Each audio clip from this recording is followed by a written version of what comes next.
Wednesday, June 20th, 1928. The air inside the National Assembly in Belgrade is stagnant, heavy with cigarette smoke and the suffocating heat of a Balkan summer. But the true temperature in the room is rising from something far more volatile than the weather. It is the friction of a kingdom tearing itself apart. On the floor of the parliament, the debate has ceased to be a political exchange. It has become a brawl. The kingdom of Serbs, Croats, and Slovenes, a fragile tapestry stitched together after the Great War, is unraveling. On one side, the Croatian deputies, led by the firebrand populist Stjepan Radic, are demanding autonomy. On the other, the Serbian radicals, veterans of the Chetnik guerrilla wars, see every demand as an insult to the blood they shed to build the state. Punica Rezic, a Montenegrin deputy with a reputation for violence, steps to the podium. He is shaking with rage.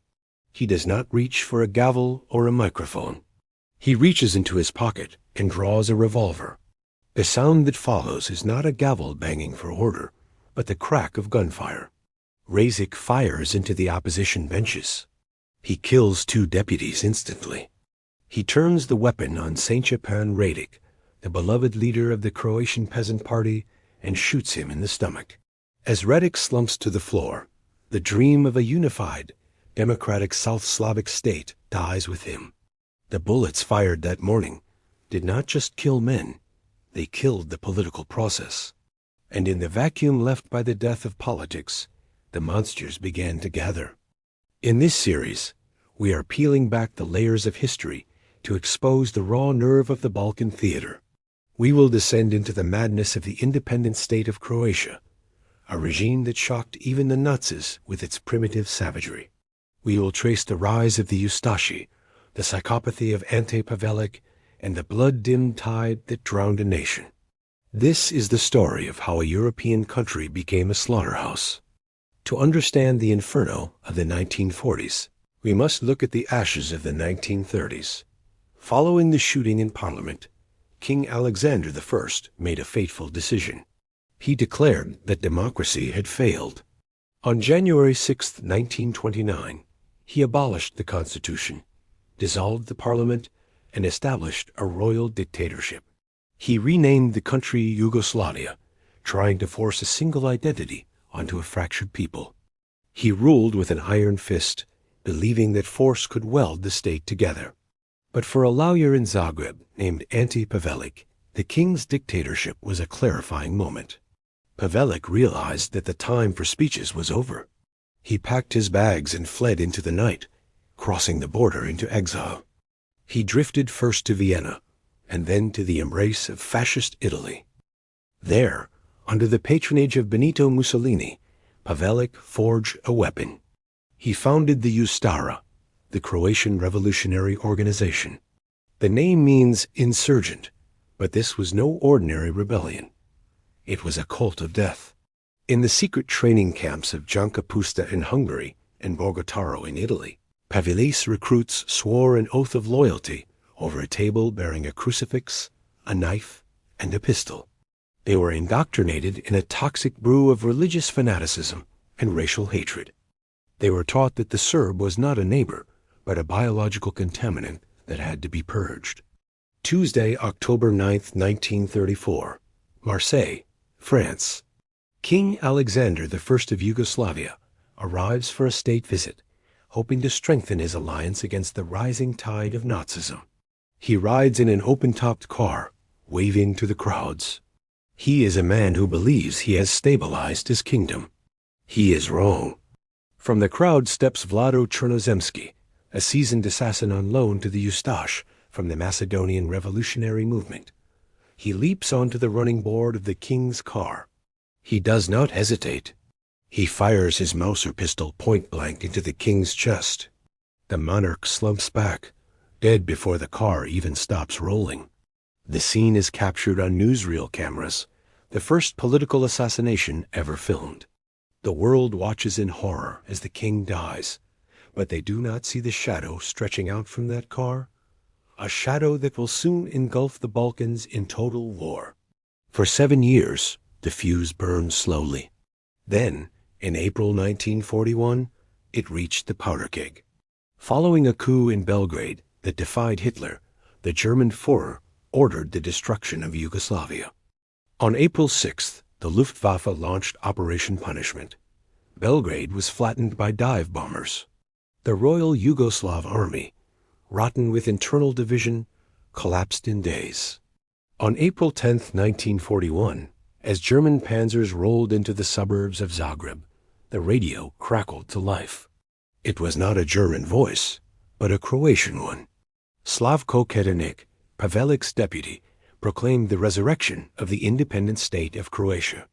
The Ustaše had come to power not by the ballot, but on the back of German tanks.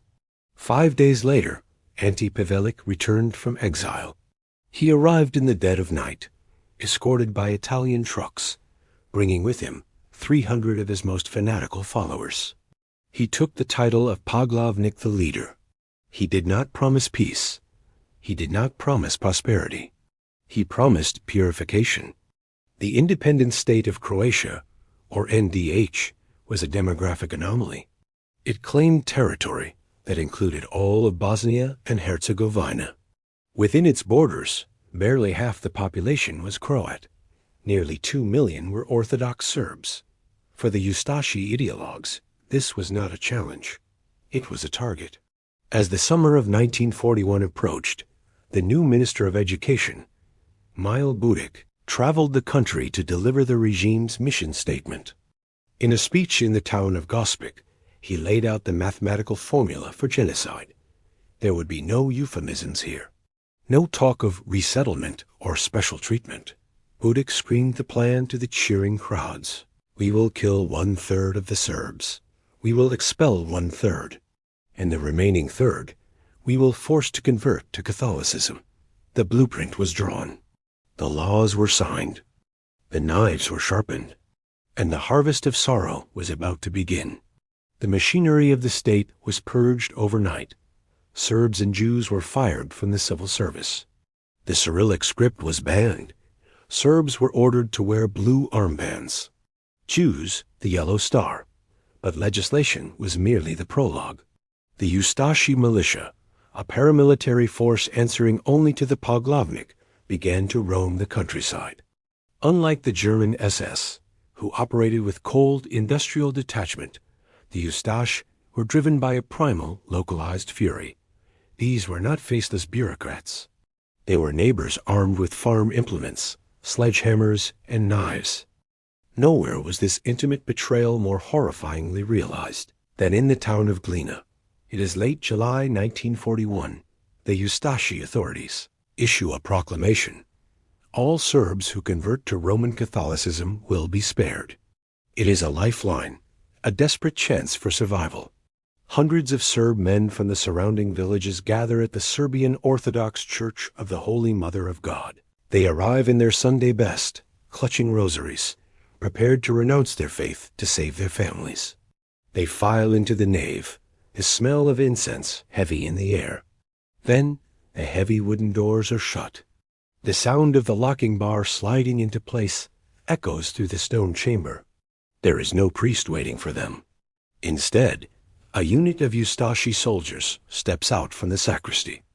They are not carrying Bibles. They are carrying knives. The killing begins at the altar. It is slow, quiet work. There is no gunfire to alert the town outside. The floor of the church becomes slick with blood. One man, Lubin Jednik, falls to the ground before the blade strikes him. He is pushed down by the weight of the dying men around him. He lies there for hours, buried under a pile of warm corpses, listening as the killers move through the carnage, finishing off survivors with boot heels. He is the only witness to survive the night, crawling out of a mass grave to tell the world that the sanctuary had become a slaughterhouse. But Glina was an isolated incident. To achieve the demographic shift outlined by Maks Luburić, the regime needed a factory of death. They found it on the banks of the Sava River. They called it Jasenovac. Jasenovac was the Auschwitz of the Balkans, but it was a uniquely Croatian invention.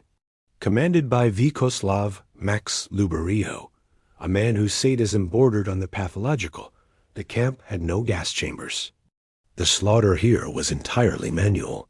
Luburić viewed the act of killing not as a duty, but as a sport. To facilitate this, the guards utilized a specific tool, the savagery, or Serb cutter, originally designed as a German agricultural tool for cutting wheat sheaves. The savagery consisted of a leather mitt that fit over the hand, with a curved blade attached to the palm.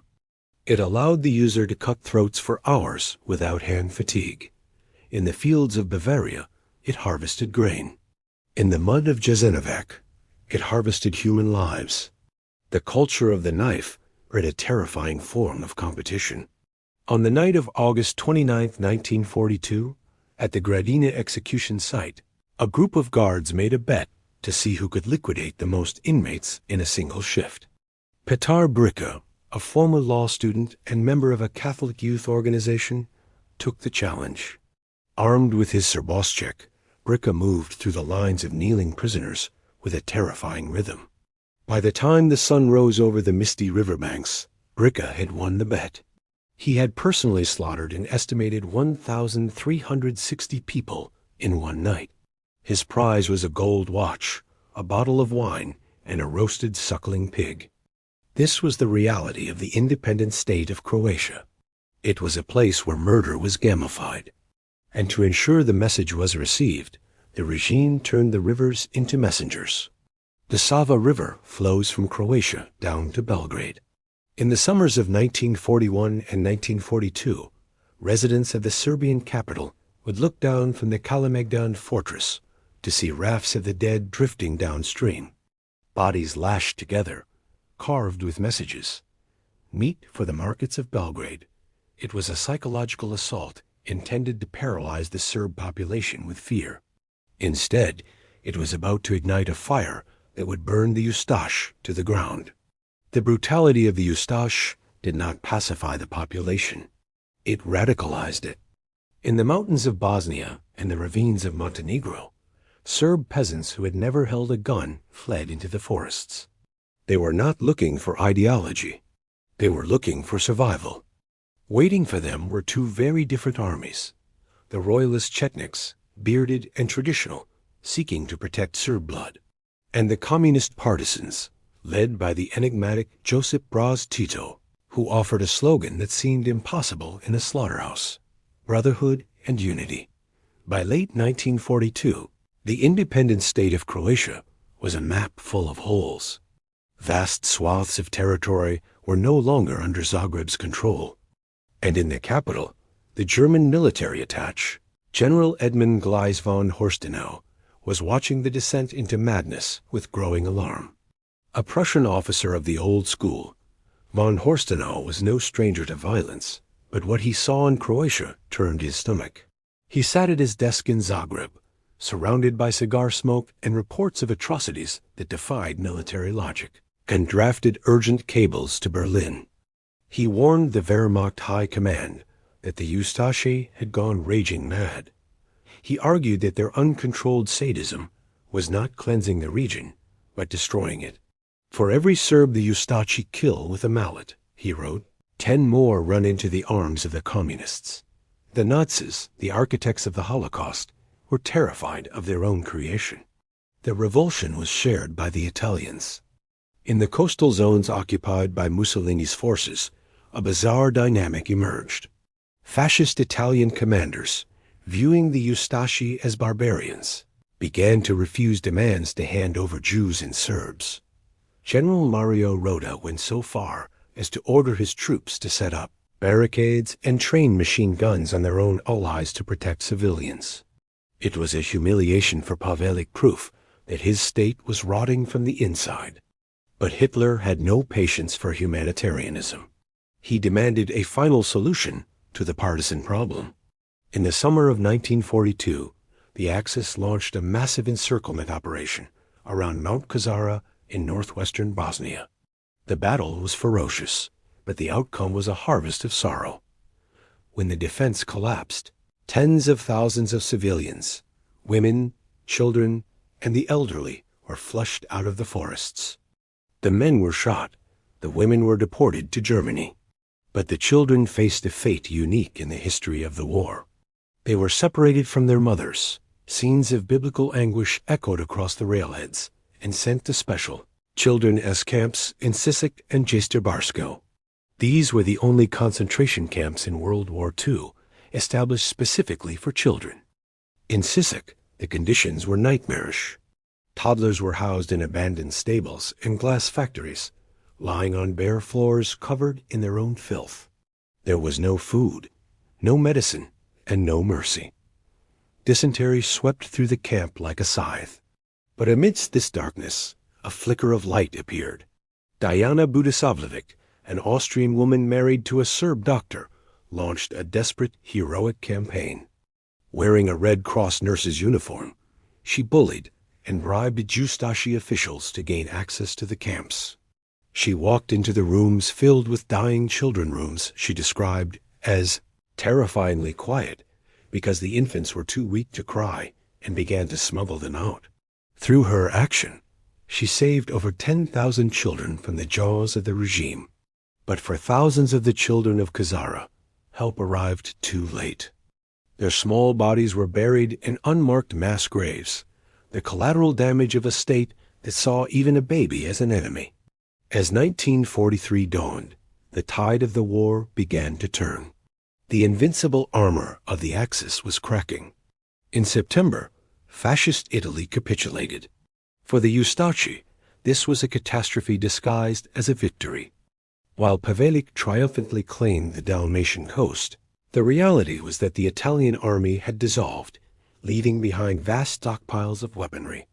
The partisans were waiting. They descended from the hills, seizing artillery, trucks, and millions of rounds of ammunition. Almost overnight, Tito's ragtag guerrilla bands transformed into a conventional army capable of challenging the regime in open battle. By 1944, the noose was tightening. The Red Army was thundering through Romania and Hungary. The British were bombing Zagreb. Inside the Ustaše leadership, the mood shifted from fanaticism to panic. General von Horstenau, the man who had warned Berlin years earlier, requested a transfer, eager to escape the collapsing roof of the burning house. He knew that the survivors of Jasenovac, the fathers of the dead children of Kozara, and the brothers of the men butchered in Glina were coming down from the mountains, and they were bringing judgment with them. Zagreb, May 5, 1945. The air in the Croatian capital tastes of ash. For days, the chimneys of the government ministries have been belching black smoke. The Ustaše bureaucrats are frantically burning the archives of the Independent State of Croatia. They are incinerating the lists of the deported, the orders for execution, and the receipts for stolen Jewish gold. They are trying to erase 4 years of history with matches and gasoline. But history is stubborn. It is written in the mud of the Sava and the shallow graves of the countryside, and it cannot be burned. On May 6th, a convoy of cars speeds out of the city. Inside is Ante Pavelić, his family, and chests filled with gold looted from the regime's victims. He does not plan to die in the ruins of his capital like his idol in Berlin. He plans to survive. He leaves behind his soldiers. He leaves behind the civilians who believed in him. He leaves them to face the wrath of the victors alone. But before the final collapse, there was one last piece of grisly business to attend to. At Jasenovac, the guards engaged in a frantic operation known as Action 1005. For weeks, they forced prisoners to dig up the mass graves. The rotting corpses were piled onto railway sleepers, doused with oil, and burned. The guards smashed the unburned bones with mallets, attempting to turn the evidence of genocide into dust. On April 22nd, the last remaining male prisoners, realizing they were to be liquidated, staged a desperate breakout. Unarmed, they ran towards the machine gun towers. Most were cut down instantly. Only a handful escaped into the woods, living witnesses the Ustaše tried to silence. By the second week of May, the independent state of Croatia was a moving column of misery. A massive exodus began towards the Austrian border. It was a hue and river of panic, the remnants of the Ustaše militia, the regular home guard, and tens of thousands of terrified civilians. They were moving towards the British lines, clinging to a naive, desperate hope that the Western Allies would welcome them as anti-communists. They were wrong. On May 15, 1945, the head of this chaotic snake arrived at a field near the Austrian town of Bleiburg. The valley was green, surrounded by the towering peaks of the Alps. The meadows were quickly trampled into mud by the boots of 200,000 desperate people. They saw the Union Jack flying over the British positions. They saw the tanks of the British Fifth Corps. A wave of relief washed over the commanders. They believed they were saved. General Herenschik, the Ustaše commander, met with British Brigadier Patrick Scott. He offered the formal surrender of the Croatian armed forces, expecting to be treated according to the Geneva Convention. But Brigadier Scott had his orders. The Allies had made a deal. All collaborators were to be returned to the countries from which they came. Scott delivered the ultimatum. The British would not accept their surrender. The Croatian army must surrender to the Yugoslav partisan army immediately. If they did not, British tanks would join the partisans in shelling the crowd. The trap of Bleiburg snapped shut. Panic erupted in the field. Men wept. Officers pulled out their pistols and shot themselves rather than face the communists. The British soldiers, following orders that many found distasteful, began to disarm the Croats and push them back across the border. What followed is known in Croatian history as the Križni put, the way of the cross. The partisans took custody of the column. The rage that had been building for 4 years was unleashed. There were no trials. There were no prosecutors. There was only summary judgment. The prisoners were stripped and forced to march back into Slovenia and Croatia. Those who fell behind were shot. In the forests of Slovenia, at places like Tesno, the earth opened up again. The partisans utilized old anti-tank trenches dug by the Germans. The prisoners were marched to the edge, packed tight, and machine-gunned. The bodies tumbled into the ditches. When the layer of corpses was high enough, a thin layer of lime was thrown on top, and the next group was brought forward. Excavations in the modern era revealed a layer of bones at Tesno that stretches for miles. It was a grim symmetry of Balkan history. The executioners had become the victims, and the victims had become the executioners. But while his soldiers are being liquidated in the trenches, Ante Pavelić is alive. The man responsible for it all, the man who signed the race laws and built the camps, has slipped through the net. He does not march with his men. He does not suffer the wire or the bullet. Pavelić hides in Austria for a time, then moves to Rome in 1946. And here the story takes a turn that reads like a spy thriller, but is a documented historical scandal. The Cold War is beginning. Western intelligence agencies are shifting their focus from fighting Nazis to fighting communists. In this new twilight struggle, men like Pavelić are suddenly seen as potential assets. But more importantly, he finds shelter within the institutions of the Catholic Church. A network of sympathetic priests known as the Ratlins begins to operate. The central figure is a Croatian priest named Krunoslav Draganovic, based at the College of San Girolamo in Rome. Draganovic leverages the Vatican's diplomatic status and the Red Cross to procure travel documents for fugitives. Pavelić is disguised. The man whose face was on every stamp and poster in Croatia now wears the robes of a priest. He grows a beard. He lives quietly in Rome, allegedly right under the noses of American intelligence, who know where he is but decline to arrest him. In 1948, holding a Red Cross passport under the name Pablo Araños, Ante Pavelić boards a steamer for Argentina. He arrives in Buenos Aires, the capital of Juan Perón's Argentina. Perón is welcoming to the fascists of Europe, seeing them as anti-communist technocrats and soldiers. Pavelić does not hide in a cellar. He lives openly. He builds a construction business. He becomes a security advisor to Perón. He walks the boulevards of Buenos Aires, drinking coffee, holding court with other exiles, dreaming of a return to power. It is a grotesque injustice. The butcher of the Balkans is living out his golden years in South American sunshine. But the past has long arms. On the evening of April 10, 1957, the 16th anniversary of the founding of the NDH, Pavelić returns to his home in Lomas del Palomar, a suburb of Buenos Aires. He steps off a bus. The street is dim. Waiting for him is Blagoj Jovovic. Jovovic is a Montenegrin Serb, a former Chetnik fighter who has also found his way to Argentina. He is not an agent of the Yugoslav Secret Service. He is a lone wolf, driven by a personal obsession to punish the man who destroyed his country. As Pavelić walks towards his gate, Jovovic steps out of the shadows. He fires 5 shots from a revolver. 2 bullets strike Pavelić in the back. The Poglavnik falls, screaming, not in defiance, but in fear. Pavelić survives the shooting, but he is broken. The Argentina of 1957 is changing.